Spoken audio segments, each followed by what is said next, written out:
വിശുദ്ധ ഖുർആൻ പഠിക്കൂ, ജീവിതത്തിൽ പ്രകാശം പരത്തൂ,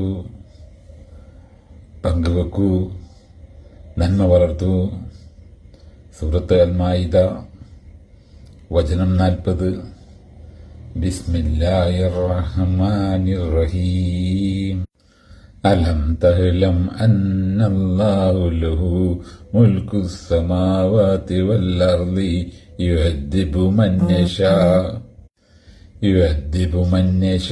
വയഗ്ഫിറു ലിമൻ യശാ വല്ലാഹു അലാ കുല്ലി ശൈഇൻ ഖദീർ. ആകാശത്തിന്റെയും ഭൂമിയുടെയും ആധിപത്യം അള്ളാഹുവിനാണെന്ന് നിനക്കറിഞ്ഞുകൂടെ? അവൻ ഉദ്ദേശിക്കുന്നവരെ അവൻ ശിക്ഷിക്കുകയും അവൻ ഉദ്ദേശിക്കുന്നവർക്ക് അവൻ പുറത്തു കൊടുക്കുകയും ചെയ്യുന്നു.